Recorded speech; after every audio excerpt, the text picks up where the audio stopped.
현재 무함마드 빈 살만 사우디아라비아 왕세자가 주말로 예정됐던 일본 방문을 돌연 취소했다고 현지 방송 TBS와 블룸버그 통신이 18일 보도하면서 일본이 그야말로 뒤집어졌습니다. 사우디아라비아의 실권자인 빈 살만 왕세자는 기시다 총리와 회담을 조율 중인 것으로 알려졌으나 일본 방문 자체가 취소되면서 회담도 무산되었는데요. 반면 한국에서는 국내 대기업 총수들을 만나 놀라운 제안을 쏟아냈다고의 화제입니다. 일명 사우디 왕세자의 오일머니가 한국 기업에 풀리기 시작하자 그 파장은 엄청났습니다. 빈 살만 왕세자의 방안을 계기로 삼성물산, 현대로템 등 국내 수많은 기업과 양해각서를 속전속결로 체결했습니다. 이외에 여러 기업들과 무려 26개의 MOU를 체결했다고 밝혔는데요.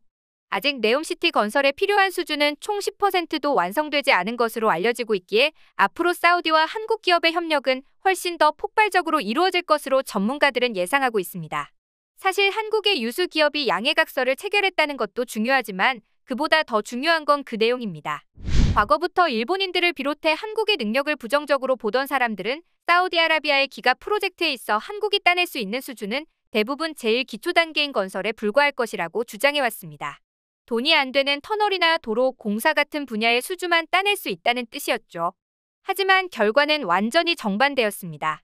빈 살만 왕세자는 한국을 단순히 네옴시티 건설에만 필요하다 생각한 게 아니라 사우디라는 나라 자체가 석유 산업을 벗어나 첨단 국가로 나아가는 데 있어 매우 중요한 국가로 생각하고 있었던 것이죠. 실제로 지금까지 이루어진 양해각서의 내용만 보더라도 이를 쉽게 확인할 수 있는데요. 단순히 공장 설립이나 철도 터널과 같은 건설 수주 외에도 제약, 게임, 수소, 스마트팜, 재활용, 환경기술, 전기차, IT 기술 등등 첨단 국가 건설에 필요한 미래 산업들과 관련된 협력이 많다는 걸 볼 수 있습니다. 아무래도 석유 하나만으로 지금의 위치까지 올라온 사우디이기에 빈 살만 왕세자는 석유가 영원할 수 없다는 것도 잘 알고 있습니다. 그렇다 보니 사우디가 순식간에 몰락하는 걸 막기 위해서는 새로운 국가 경쟁력을 만들어내야 하고 결국 미래지향적인 산업을 육성해야 한다는 걸 깨닫게 된 것이죠. 그리고 빈 살만 왕세자의 이러한 구성 속에는 이미 한국이 과거부터 포함되어 있었습니다. 삼성물산, 삼성전자 등 미래계획 도시 구성에 있어 건설기술과 첨단기술을 모두 갖추고 있는 글로벌 대기업인 삼성의 이재용 회장과 계속해서 친분을 이어온 이유 역시 사우디의 미래와 관련해 계속해서 서로 협력하고 있었기 때문이었죠. 해당 소식이 일본에도 전해지자 일본 네티즌들은 한국의 제2의 중동 붐이 일어나는 게 아니냐는 걱정과 불안의 반응을 보이기도 했습니다. 가뜩이나 한국에게 모든 걸 따라 잡히고 있는데 현재 최고 돈주머니라고 할 수 있는 빈 살만 왕세자가 한국의 기업에 대해 이렇게 지대한 관심을 보이고 있음과 동시에 일본은 그렇다 할 결과물을 내고 있지 못하니 당연한 반응인 것이죠. 미 매체 블룸버그에 따르면 빈 살만 왕세자가 이끄는 사절단조차도 일본에 오지 않았으며 21일 열릴 예정이었던 일본 사우디아라비아 비즈니스 포럼도 개최되지 않는다고 전했습니다. 따라서 도쿄에서 열릴 예정이었던 회담은 전격 취소되었고 관련 호텔도 허탕을 친 걸로 보이는데요. 사우디 사절단은 한국 롯데호텔에 미리 대량의 물품을 보내서 400여 개 객실을 정비했습니다만 일본에서는 이러한 대형 이벤트나 사우디 사절단 미팅 등은 아예 열리지 않는 것입니다. 이번 빈 살만 왕세자의 일본 패싱으로 일본 기시다 내각은 큰 타격을 입었습니다. 기시다 총리의 지지율은 20%대로 계속 하강세이며 강달러와 물가 상승으로 불안이 가중되는 가운데 사우디가 시원하게 돈보따리를 풀고 갔으면 좋았으련만 엉뚱하게 한국만 왔다 가버린 것이죠. 일본 일부 채널 등에서는 북한에서 미사일을 쏴서 사우디가 위험해서 돌아가 버렸다는 등 다소 납득하기 어려운 변명을 하고 있습니다만 결국 한국의 손을 들어줬다는 의견이 계속 나옵니다.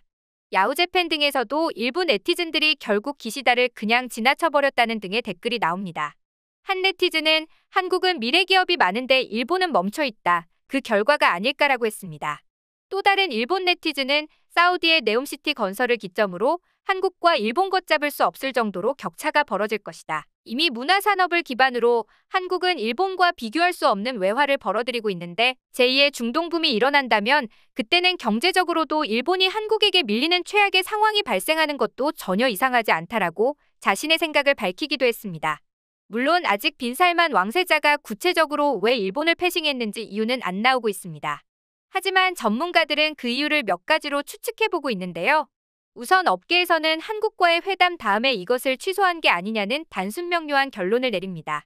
일단 사우디는 한국의 인프라 건설에 대한 강력한 믿음이 자리하고 있다는 것입니다. 실제 이미 70년대 중동 건설붐 당시에 사우디는 한국에 대한 특별한 기억을 갖고 있었습니다. 작년 사우디의 주요 신문사에서는 최근에도 한국인에 대한 기사를 냈습니다. 사우디 사람들은 1970년대부터 80년대 중동 건설붐이 불 때 부지런하고 손기술 좋은 한국인들을 기억하고 있는데, 특히 당시 한국은 혹독한 사막기후에도 불구하고 공사기간을 제때 지켜내는 것으로도 유명했습니다. 최근 사우디의 최대 영자 일간지 데일리 아랍에 따르면 당시에 압둘라 국왕이 해외 업체에 대규모 인프라 공사를 발주했지만 대부분 기간을 맞추지 못했고 완성된 인프라 품질이 떨어지는 문제가 발생했는데, 1970년에 갑자기 나타난 한국인들은 사우디를 깜짝 놀라게 할 정도로 건설을 잘했다고 회상합니다. 사우디에서 가장 높게 평가한 점은 적은 돈을 받고도 이렇게 공사 기관과 품질까지 완벽한 나라는 없었는데, 한국은 약속을 지켜냈다는 이미지가 지금도 유지되고 있다는 것입니다. 또한 한국은 사우디 담수화 사업을 가장 잘 도우며 수주도 많이 한 국가이기도 합니다. 사우디의 가장 중요한 물 문제를 해결하고 있는 건 한국이고, 이는 네옴시티의 최우선 과제입니다. 게다가 사우디가 가장 걱정하는 것은 공사 기간으로 실제 사우디의 상징인 제다타워 공기지연 문제가 있습니다. 제다타워는 세상에서 가장 높은 빌딩으로 세워져 사우디의 자존심을 세울 것으로 판단되었지만 팬데믹과 기타 여러 가지 문제로 아직까지도 일부 공사가 완공이 안 된 모습이 나타나고 있습니다. 2014년에 착공되었지만 이는 사우디의 자존심을 구겨놓고 네옴시티까지 의심을 사고 있습니다. 여러 전문가들은 사우디가 제다타워 하나도 제대로 완공을 못 시키는데 네옴시티가 되겠냐는 것입니다. 제다타워 수천 개 이상을 붙여놓은 게 네옴시티인데 이게 가능하겠나라는 의문은 합리적이기도 합니다. 사우디도 이걸 모르는 게 아니고 빈살만 왕세자가 무리수를 둔다는 생각이 제기되고 있습니다. 그러나 사우디는 이를 막대한 자금으로 무마하고 최고의 건설 국가를 기용할 방침인 것입니다. 바로 그곳이 과거부터 사우디 국민에게 뿌리 깊게 자리 잡은 약속 지킨 한국이라는 의견도 나옵니다. 특히 대기업 총수들과의 대화 가운데 결정적인 이야기가 나왔을 것이라고 보이고 있습니다. 빈살만 왕세자는 이재용 삼성전자 회장과 최태원 SK그룹 회장, 정의선 현대차 그룹 회장 등 각 기업 회장들에게 직접 한 명 한 명 네옴시티에서 무슨 일을 할 수 있겠냐고 물은 것으로 보입니다. 보통 이러한 자리에서 이뤄지는 이야기는 거의 덕담이나 뜬구름 잡는 소리들이 대부분입니다. 그러나 빈살만 왕세자는 매우 구체적인 사업 내용을 거의 2시간에 걸쳐 논의한 것으로 보입니다.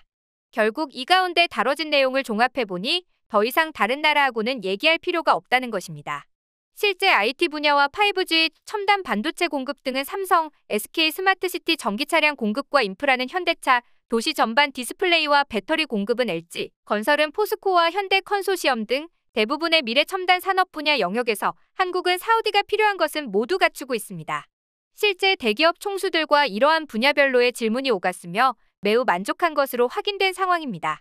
결정적으로 한국의 기업들은 어떻게든 시간 안에 해낸다는 것이 전 세계 브랜드화가 된 상황이고, 사우디는 이미 체험한 국가이기 때문에 더 이상 시간 낭비를 할 필요가 없어진 것일지 모릅니다.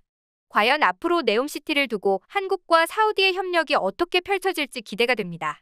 오늘 준비한 내용은 여기까지입니다.